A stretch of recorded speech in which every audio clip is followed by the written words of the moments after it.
Hey, welcome to 10X Your Team with Cam and Otis. We're a father-son leadership podcast where we talk with other lifelong learners about making an impact and solving big problems. And we were just talking about the universal problem that everybody knows about in the United States, and that is this dirty, nasty three-letter word that we call the DMV.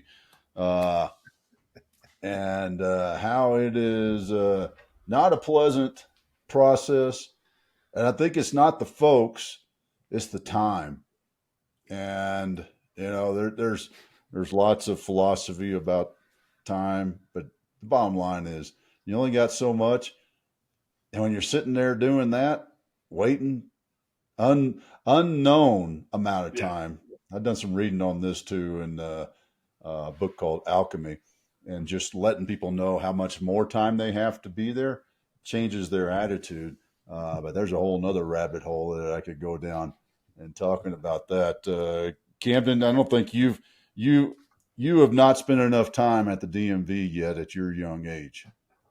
No, last time I was out there, I was getting my Arizona license plate. But I guess I got a funny DMV story because I haven't had too crazy long ones. During the pandemic, I lost my wallet, and I somehow managed to remember my like 6-digit driver's license number, and was able to get them to send me a license. I was able to avoid the DMV somehow on that.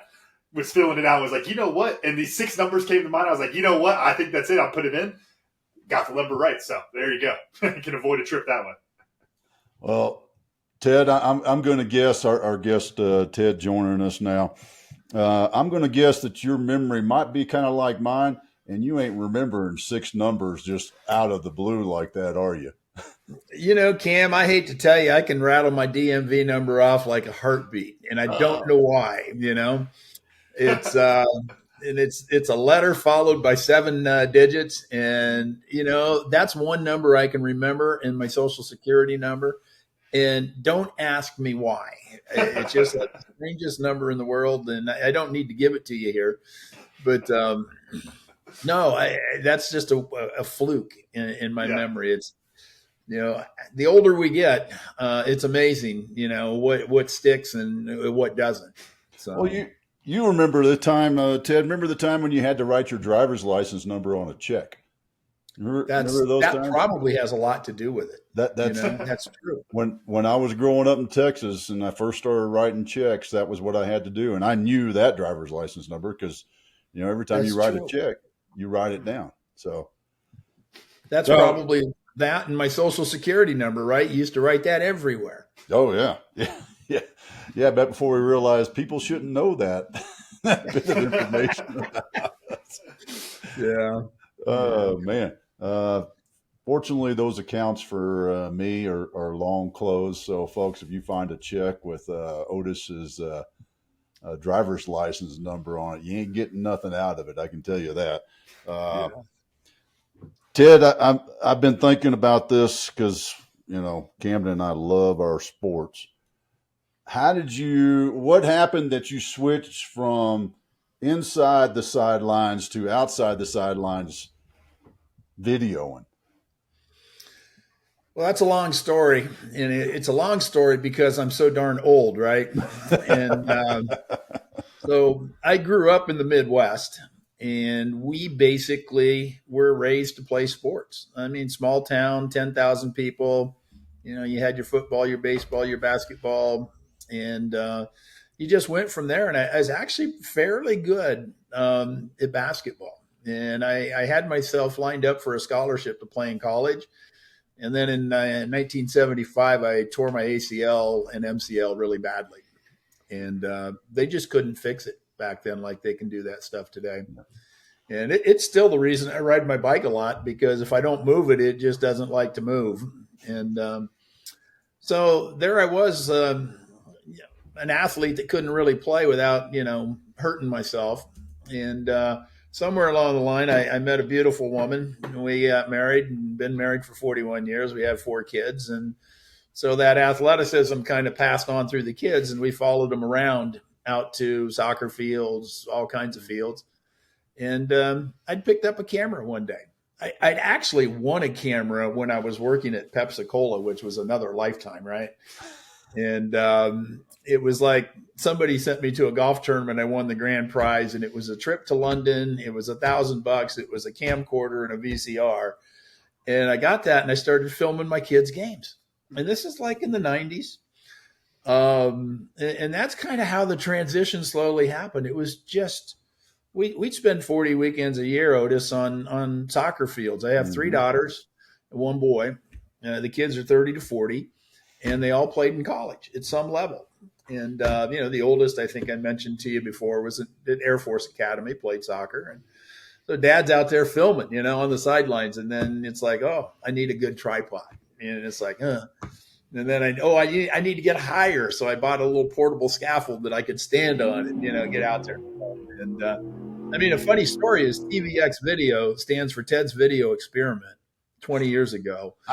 And we just basically hit yesterday or March 5th was our 19th anniversary year in business. So, it's people have recommended that it, not an experiment, but maybe an experience now. But, that's kind of how the transition happened, following my kids, turning a hobby into something. And, away we go. So I'm back in sports. That's funny, though, because I did the exact same thing. And it was with Camden's big sister, Sierra, because she was a soccer player, and the whole thing of filming her. And I never got to that point. Well, probably because I missed quite a few weekends also. So I didn't get to that point where it's like, dang, I got to get a tripod. I'd be like,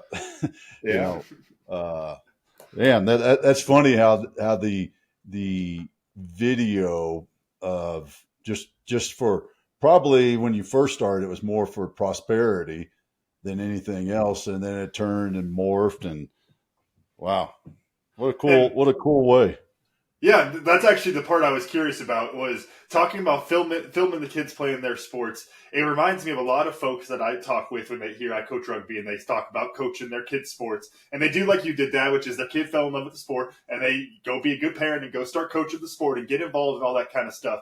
And then there's what happens when the kid graduates and they go to college or they stop playing the sport, those kind of things. And most of those parents tend to move on to, other hobbies, enjoy their weekends, that kind of stuff.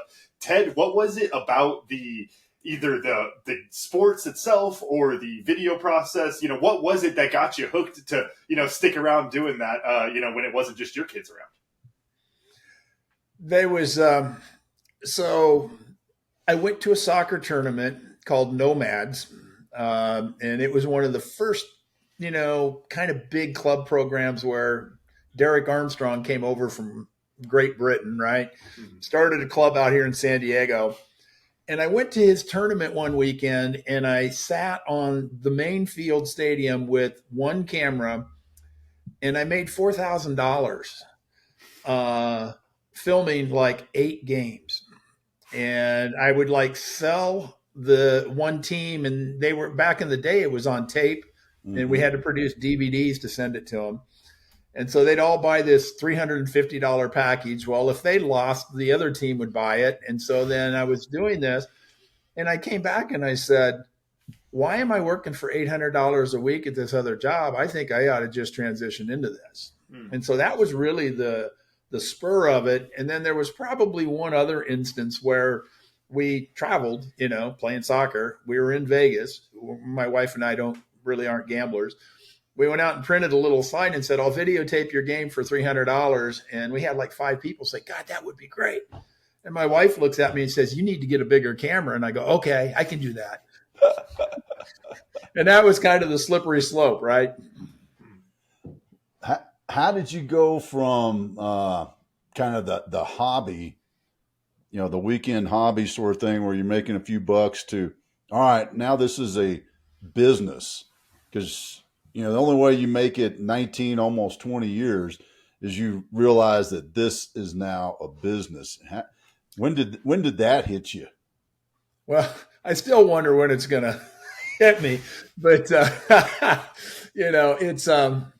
it unlocked my passion for athletics, because I had literally gotten to the point where I threw away all my balls, because as my kids were growing up, we would do stupid things like play basketball or play catch, and I would dislocate a finger.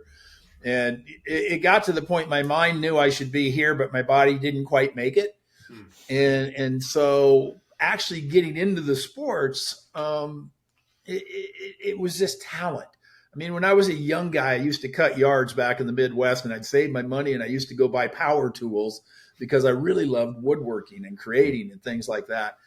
And this was kind of a different creative that I could do. You know, I kind of knew what I wanted to see, and I was actually, I got better at it. You know, obviously, the more you do it.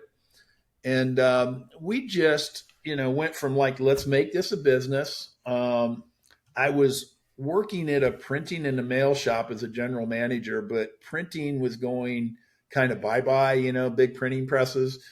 And so it was just a timing kind of a thing. And I was making enough money that I could say, hey, let's roll this full time. And that's what we've done. And, you know, I question it every week, you know, why did we do this? But, you know, we do some amazing things, and it really is a lot of fun. How did you find, or I guess first in this, you know, answer what that genius is, what your favorite aspect of the production is. But then could you talk us through a little bit of finding that? Because I think a lot of people, you're talking about like video production, whether it's sports or anything else, there's at least 5 different jobs I can come up at the top of my head that are involved in that process. And you might enjoy the entire process, but finding where you fit best, finding that genius is something that can be a little bit trickier, a lot harder as the business owner as well. You might have fallen in love with the camera and then like, all right, well, crap, now I've got to produce. I don't get to be on the camera anymore. Could you talk us through that a little bit? I can.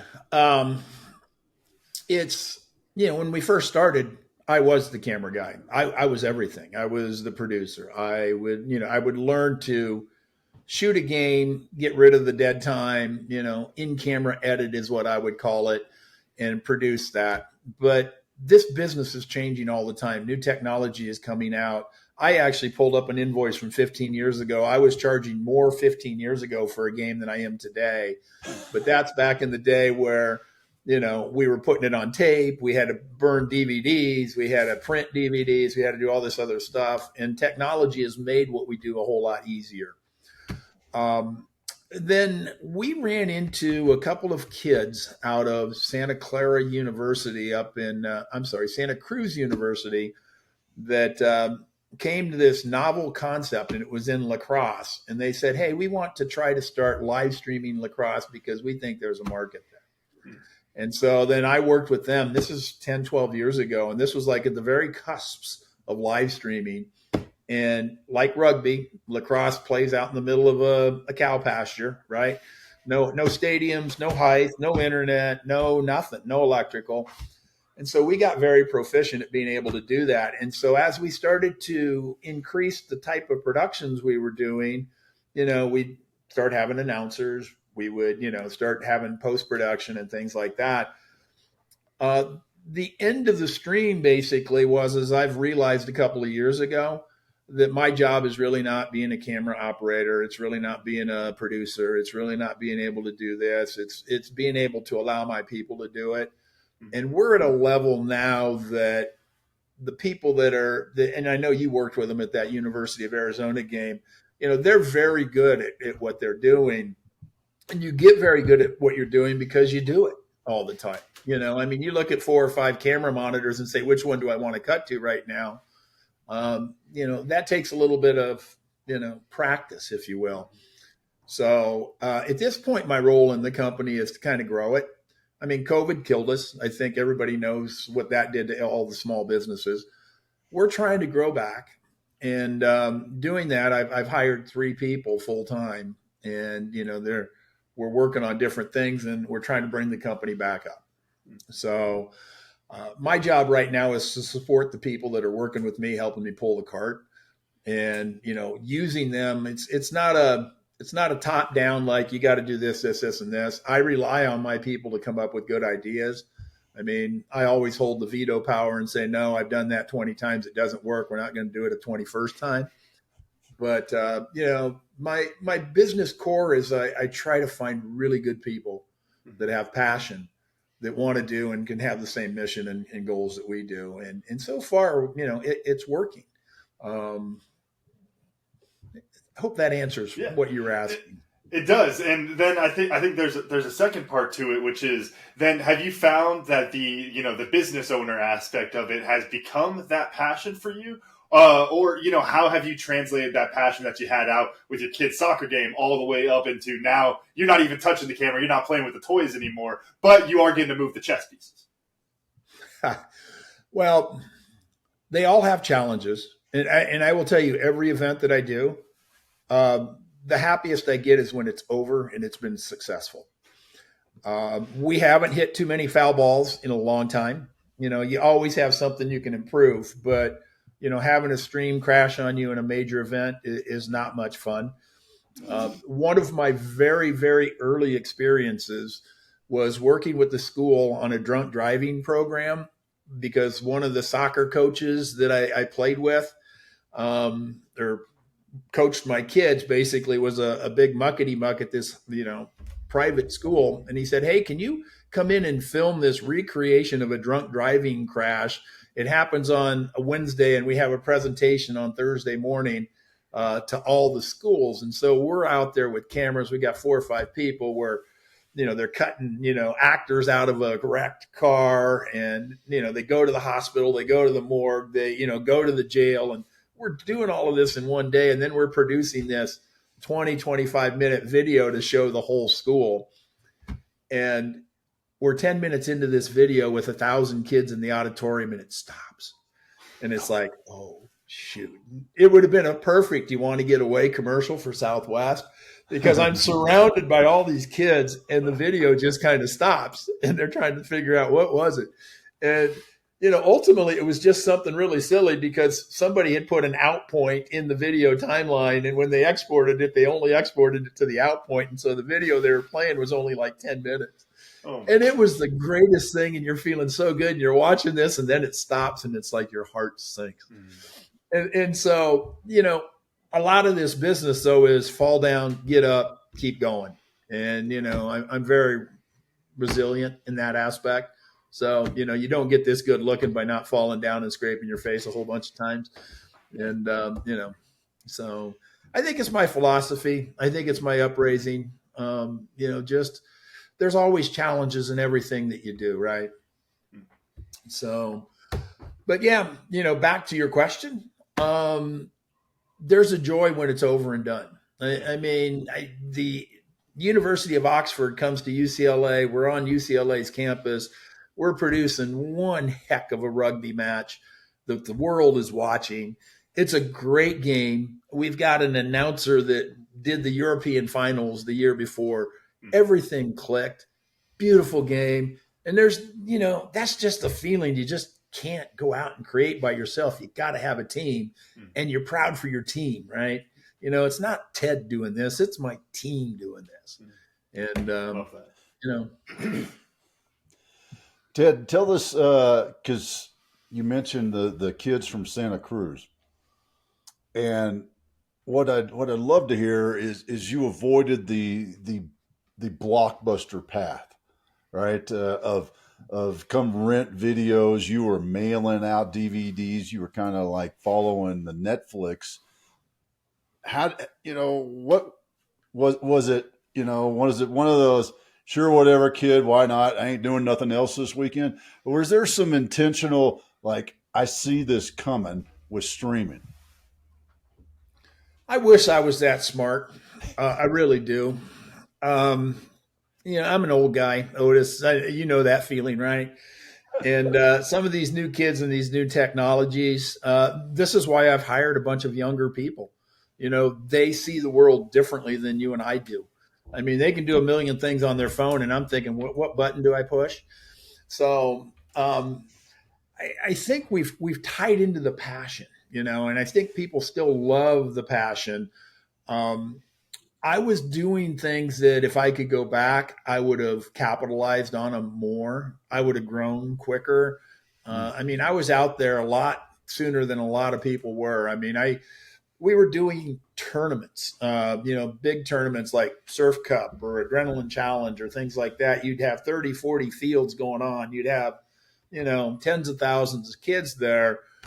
and we're out there with, one camera, and I've got more business than I can do by myself. And then I'm hiring people. But, stepping back from that,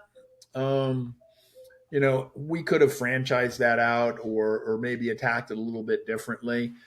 I will tell you that the goal has never been to make a bunch of money, which is probably a mistake on my part. It's more a passion, and it's why I'm still doing it. And it's getting the opportunities. And again, I think back to the younger people. They're seeing this in a different world. They're in the middle of this, and they're the future. And so relying on them to help us build and grow. And we did. We got our legs cut off when we got shut down. So we we lost 700 jobs that March. We live streamed the University of Michigan playing Yale University in college men's NCAA Division I lacrosse in Orange County, and the next week everything shut down for 2 weeks to flatten the curve, kind of thing. Which that flattened, right? It flattened the proper curve. Damn wallet. But now we started over, and quite honestly, we thought, do we want to start over at our age, or do we just say heck with it? We've got grandkids on both coasts, and maybe we don't, but there's still that passion, there's still that fire, and keeps me young, sort of. So no gray hairs, 66, so looking good. Something's working. How do you, what's your process for finding those, new opportunities and then kind of avoiding the shiny objects? Because, we talked about like lacrosse and rugby, which are our fringe sports that are still popular. They're like the popular ones of the unpopular. You could go down that rabbit hole as far as I guess Ultimate Frisbee kind of took off now. They've been on ESPN and doing weird stuff. But anyway, I keep thinking of things that are getting on TV. I was going to say cornhole too, but that's another one that actually gets on TV now. But you have all of this wide opportunity as far as events that people want to watch that they're not at, and the live streaming capabilities of those different things. How do you kind of narrow in on those opportunities and find that path forward for the business? It's keeping the team working. It's keeping the team. Most of these opportunities come to us word of mouth. We were sitting in a college in LA yesterday, and I was telling you about the commute before, and they had to get 3 bids because of the way the California government works. And the 2 other people they went out to said, you really ought to talk to TVX. And so it was just a reputation that we've grown. I think people like me. I do what I say. I try to over deliver. From under promise, over deliver. When we hit foul balls, we make it right. But one of the problems with that, Cam, is that we've outgrown kind of our historical client base. Those soccer teams or those clubs, they can't really afford to pay us what we need to get paid for what we're producing right now. And so we have gone out and we are looking at different opportunities to do things. The rugby network is a great opportunity for us.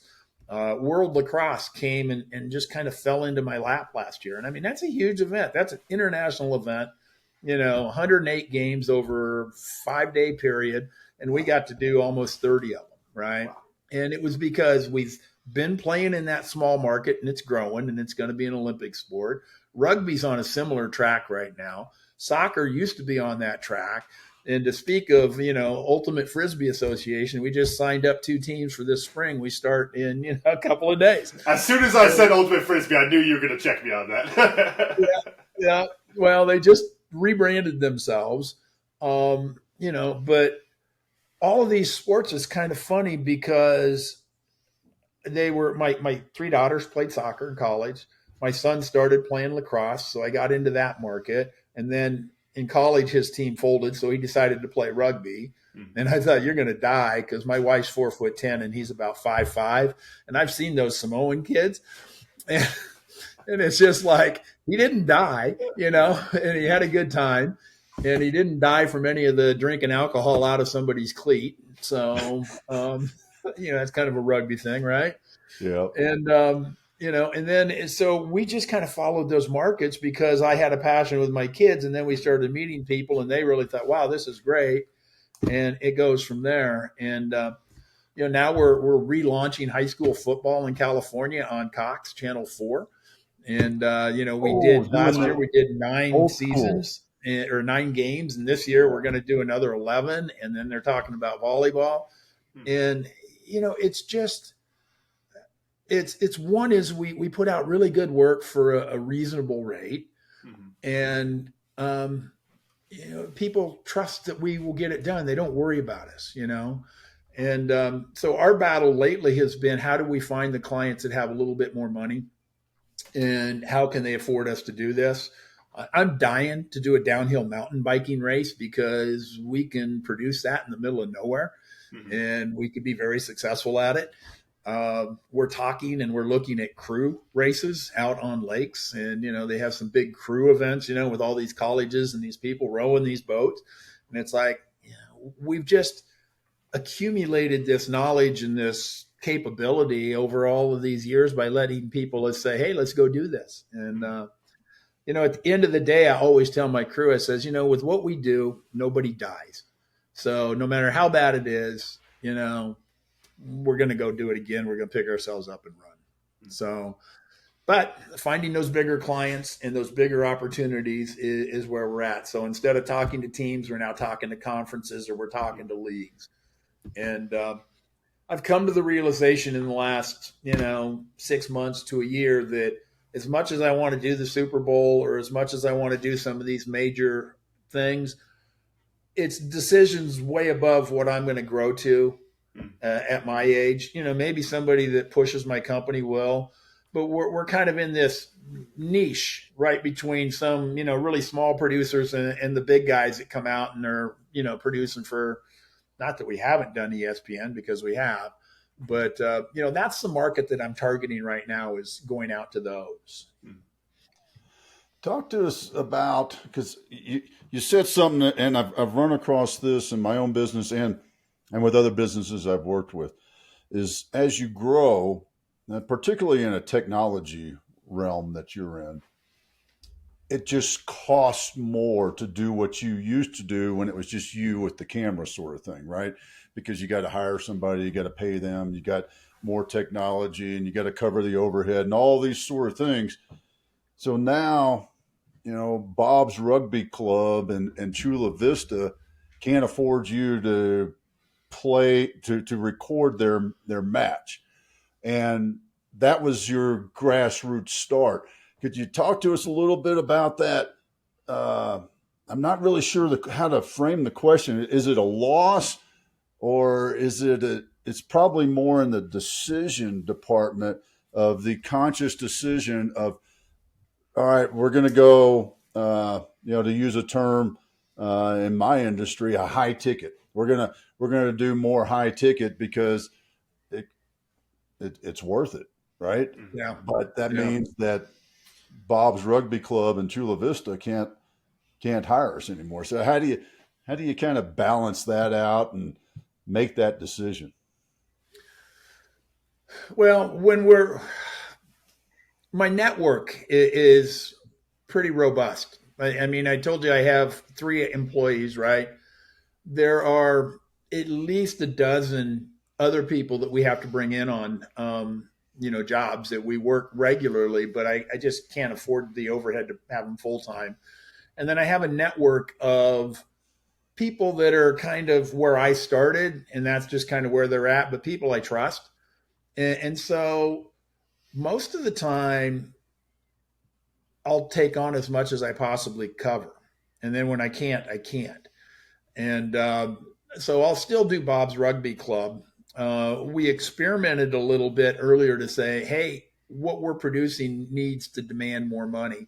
And so we raised all of our prices, and we're thinking, well, the people that can't afford us are going to go away, and we'll just bring in all these other people.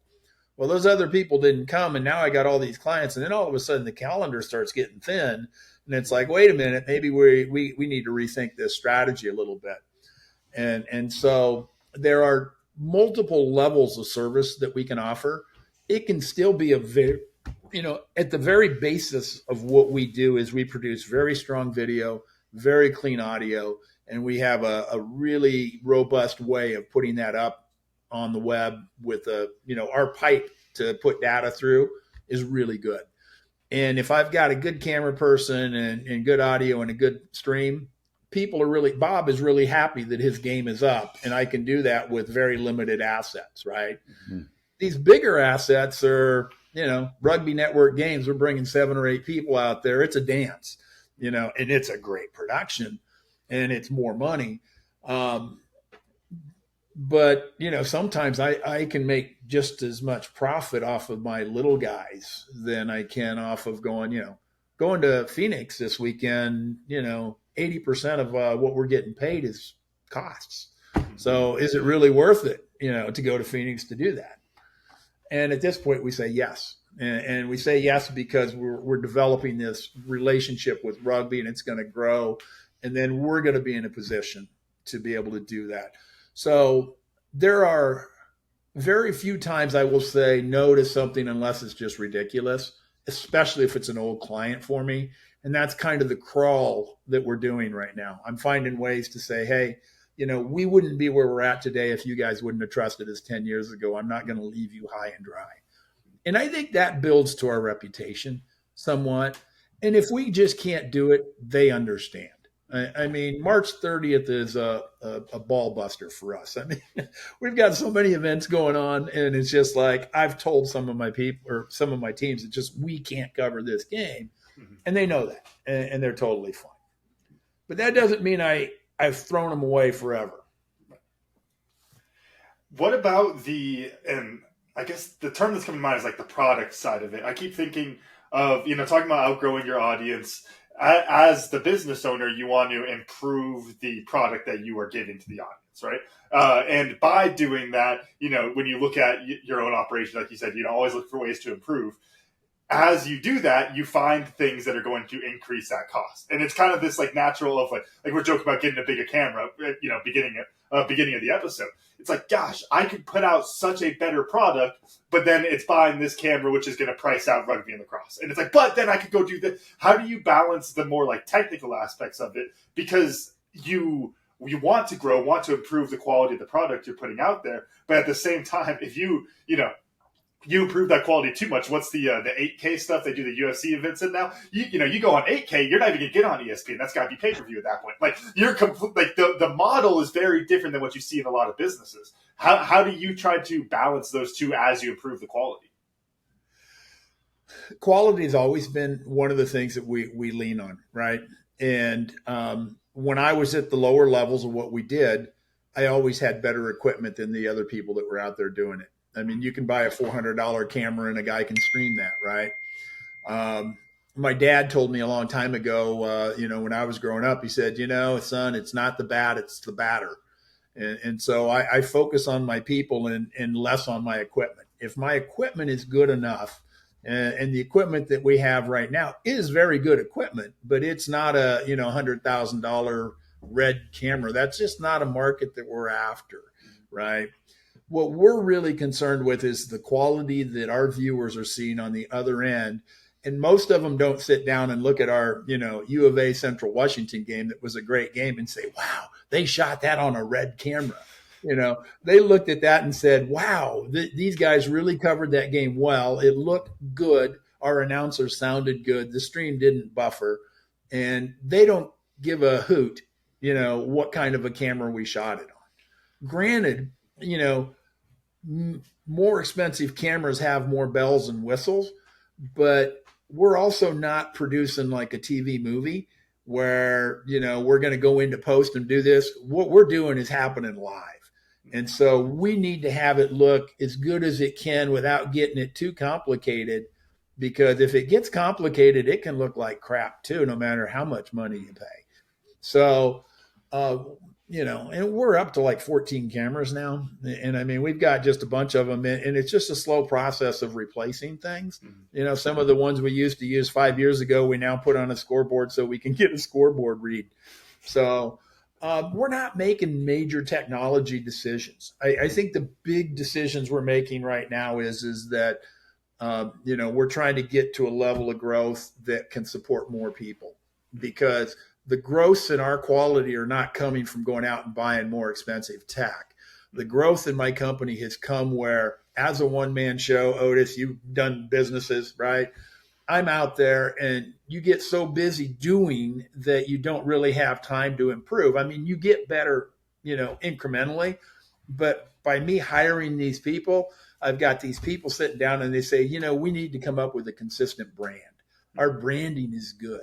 I have an animator is the background of one of my kids, and he's like made my logos look, oh, wow, that is really cool, which is something I couldn't have done if I'd have wanted to.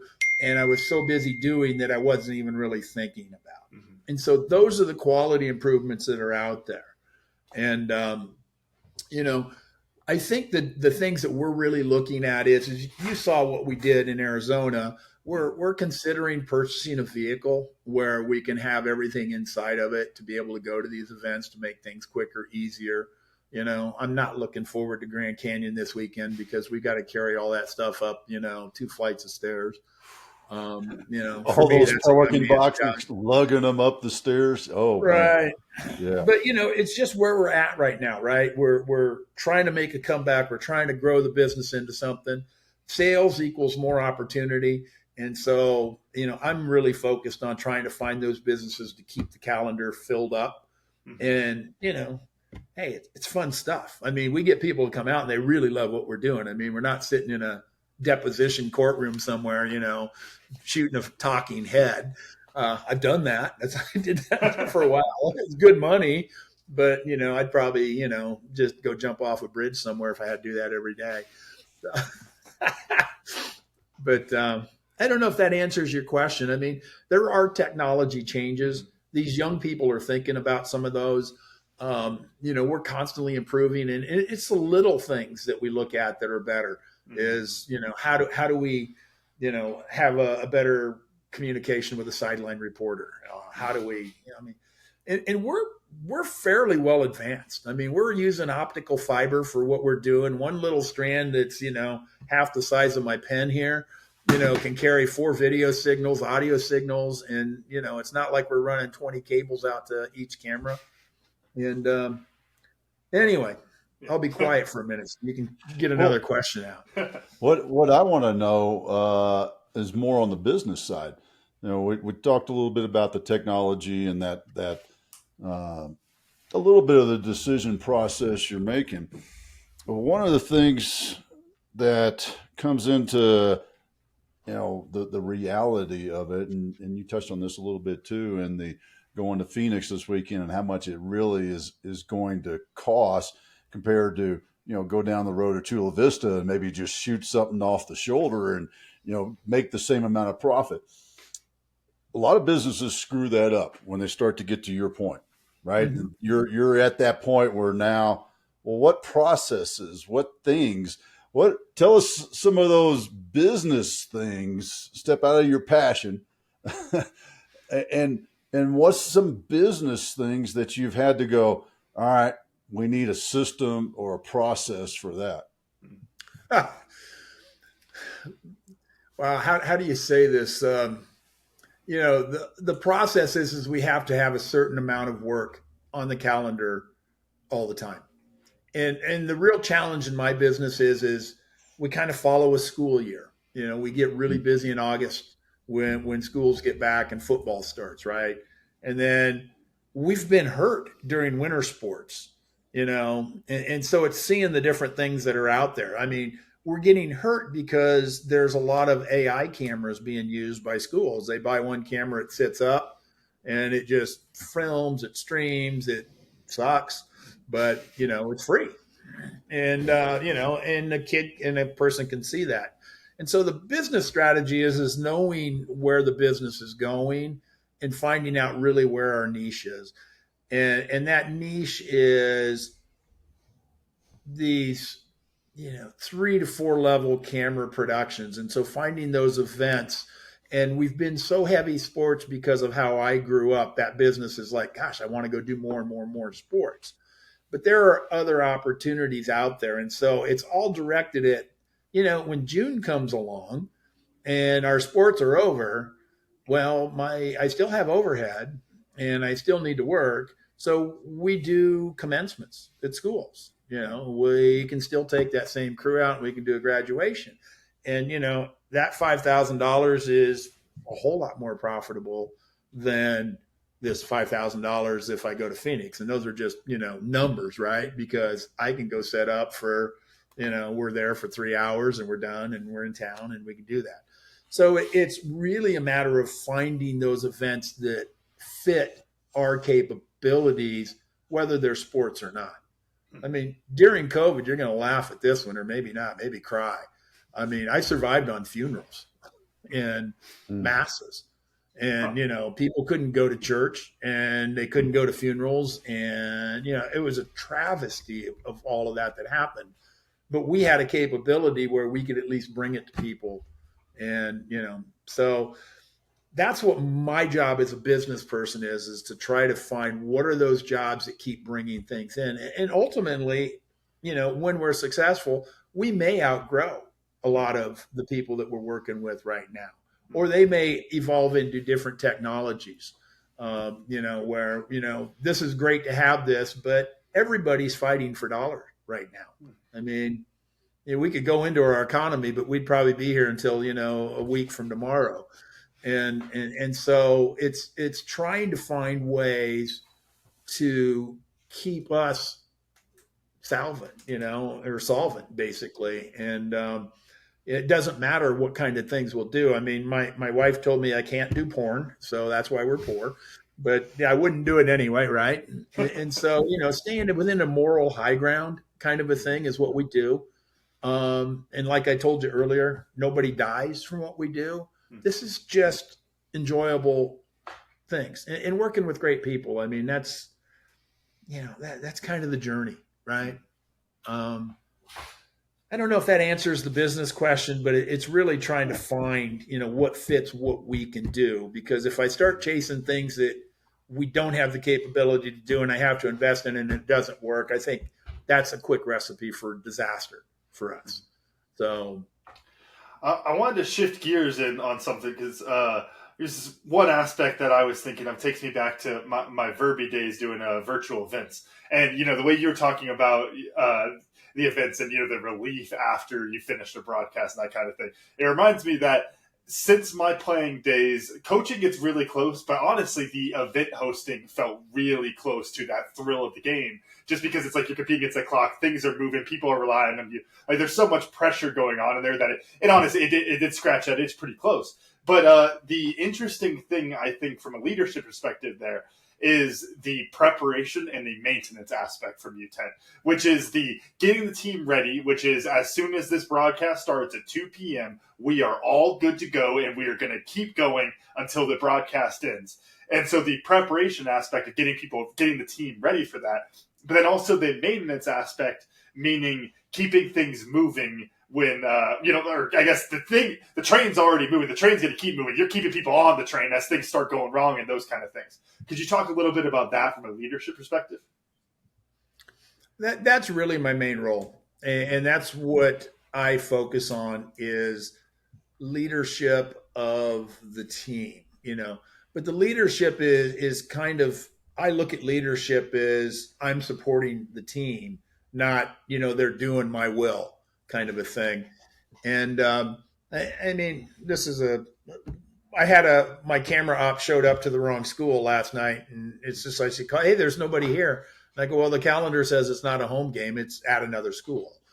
And so at some basic level, you still have human people, right? And it's just like, darn it. So we end up missing, part of the game, and it's, not good, right? Will the client throw us out? No, so it's leadership and training and focusing. And I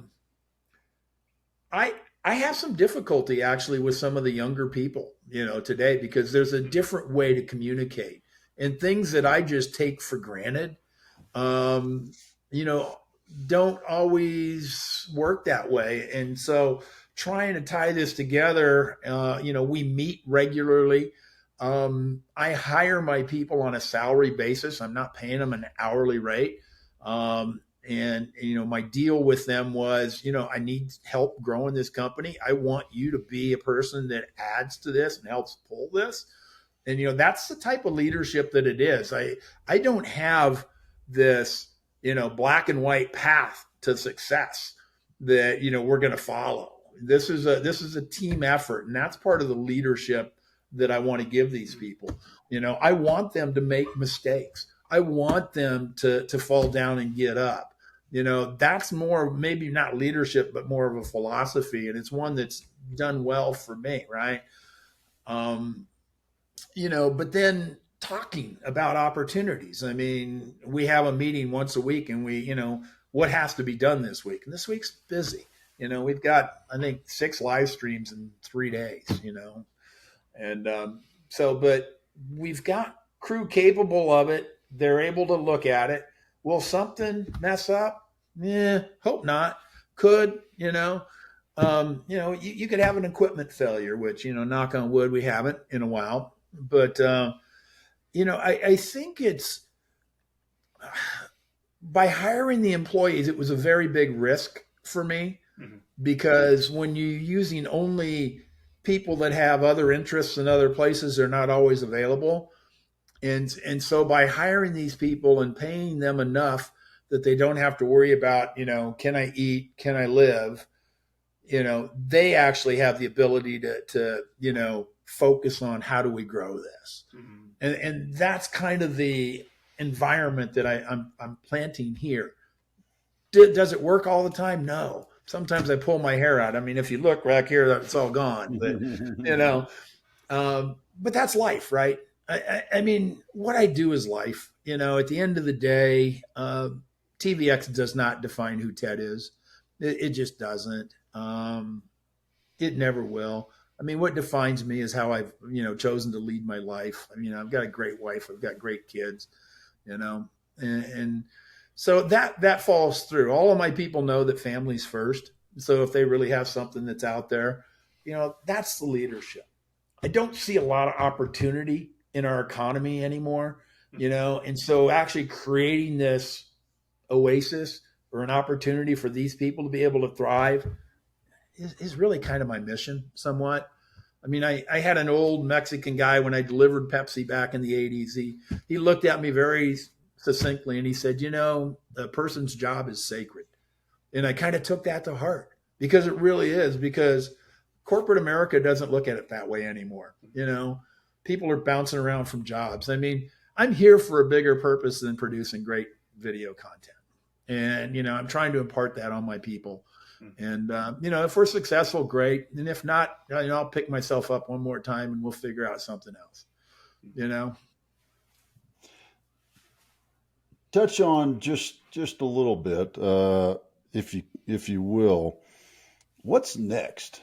You started off with the VCR cassettes, then the DVD, and now, streaming. Is there something on the horizon that you're seeing and maybe that next thing in this market space? Yeah, there is. And we're actually working on it. It's remote production. So, and the remote production isn't us taking our whole crew over to Phoenix this weekend. It's putting it into, our studio. I mean, TVX World Headquarters, quite honestly, is still stationed in Ted's garage, but so we're starting to produce remotely. So in other words, if we've got Bob's rugby team down in Chula Vista, we can send a camera person out there and send that stream back into the office. So we're not taking all this equipment out. Remote production has become a way to go as a cost savings kind of thing. You can add announcers remotely. So, Cam, you can be in Colorado or Arizona and you could do a game for me here and we could just tie that in. So that's the technology. And I think that's where it's going. And that's quite honestly, we have the San Diego Legion, the pro rugby team. We have a San Diego Wave. We've got a new MLS team.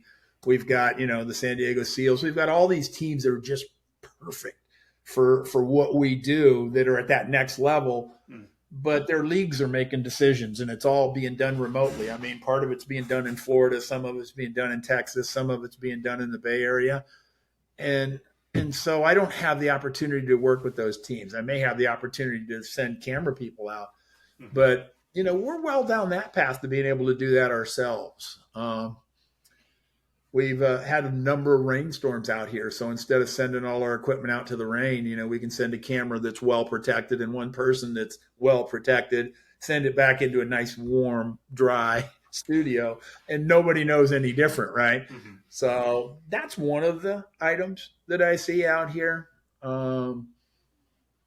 It's near what we'll go after. Yeah, I can imagine that, like you said, the cost savings on that could be significant. Yeah. Well, for me to go to Phoenix this weekend, I'm flying 3 people over on Saturday morning. God forbid if they miss their plane, I'm hosed. We're driving 2 vehicles on Friday night. We've got 2 people in each, so we'll have a total crew of 7 there. And then hotels are like almost $300 a room now over there. I don't know why. And it just adds up. And then, you got to pay your people. And, it just makes a whole lot more sense. We could send, 4 people instead of 7. It's just dollars. Mm-hmm. Is there quality suffrage? Could be, being on site, you kind of see a little bit more, you kind of can address issues if they come up. Mm-hmm. But I think that's a piece of where we're going with it. And then I think enhancing what we do, more graphics, better stories. We're storytellers, really, is what we are. And, I think we tell really good stories. And, but, you'll see those kind of production uplifts. And quite honestly, that's where I'm relying on a lot of my younger people to, I might think it's really cool to have somebody like a Howard Cosell interviewing Muhammad Ali on the sidelines, But, some of my younger people say, hey, let's not do that, right? So, and I know Cam doesn't know who those people are, but you and I do. I know Muhammad Ali, at least. Give me half of it. Come on. Yeah. So, but anyway, hopefully that answers that. Oh, yeah. Yeah, that's awesome. I appreciate you sharing some insights on that. And, I could see a lot of benefit for your business and the client base even going forward with that. And, it just leads me to what I learned, which is an emphasis. And because you touched on it a couple of times with your team, with your client, and then what are you doing with TVX? And that's communication, right? And Camden and I always joke about that because that was the default answer when I was coaching rugby. What do we need to do better? And there'd always be one smart ass teenage boy who would say, we need to communicate better, coach, because that's what I always told them. Not that they did it, but I'm saying that as what I learned today to reemphasize how critical that is, that it's not just go do this, it's communicating that. And how do you communicate that so that that person that works for you, that's part of your team, understands the message? And that's really what communication is. It ain't just writing it down and handing it to somebody. It's helping them understand the message. Camden, how about you? What'd you learn? Yeah, and this is not definitely not a hard, fast rule, but I think it's something really important to think about. Depending on your business, what industry you're in, what your goals are, is hire young people, and it's because you get those different perspectives, the technology, the entertainment aspects, though tuned into culture a little bit. But that's something I heard a while back. And again, it obviously depends industry to industry, but it's like if you really want to keep your business going and stay on top of things and making sure you're anticipating those changes coming down the pipeline and all that kind of stuff, well, you need somebody who's living through what those experiences are that are shaping those changes. And just a reemphasis of how important that could be to get the new ideas flowing, and especially if you're talking entertainment and technology, it's like you got to get the kids out there who understand what all of it is, right? Yeah. Awesome. Ted, how about you, man? What'd you learn? Well, I've learned that people are really good. And, talking to you two, I get that same feeling. And it's a commitment that I've had for a long time. And it just keeps reinforcing itself. And, I think when we do right by people, things work out well. And, I really appreciate you guys having me on today. This is quite honestly my very first podcast with anybody. And I've thoroughly enjoyed it. And I appreciate the opportunity to talk about what we do. and go from there. So thank you. Awesome. Ted, how do folks find you, follow you, learn where TVX is going to be setting up next? Well, tvxvideo.com is our website. If you want to see I don't want to say a lot of our work, but we do have a YouTube channel, TVX Sports Video.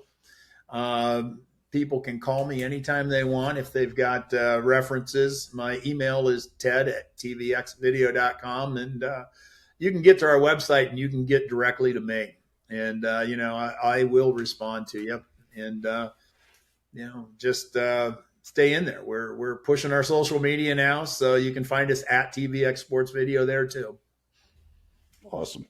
Well, Ted, this has been great. We really appreciate you taking some time, and excited to watch some rugby this weekend that is going to be filmed by TVX in Phoenix. By the time this airs, our GCU Mount St. Mary's game is going to be over. But, look for us in the future. And, most rugby is winding down right now. And we're going into college lacrosse. So we've got a lot of that going on. And, hey, then we got the UFA, the Ultimate Frisbee Association, firing up. There you go. So, add cornhole to the list. You got it. Yeah, maybe. Yeah. Why not? Huh? Camera underneath the hole, maybe. There you go. You guys take care. Thank you again for extending the courtesy. Awesome. Camden, run us out. All right. Thank y'all for listening to today's episode of 10X Your Team with Camden and Otis. And a special thanks to our guest, Ted Bendrick, for joining us today. Remember, you can watch full episodes of the show on YouTube at 10X Your Team. And if you enjoyed today's episode, please make sure to pass along to other lifelong learners in your tribe so that they can enjoy it too. Follow us on Facebook, Instagram, and LinkedIn. As always, full archive of episodes available at www.10xyourteam.net. Thanks again. We'll see y'all next time.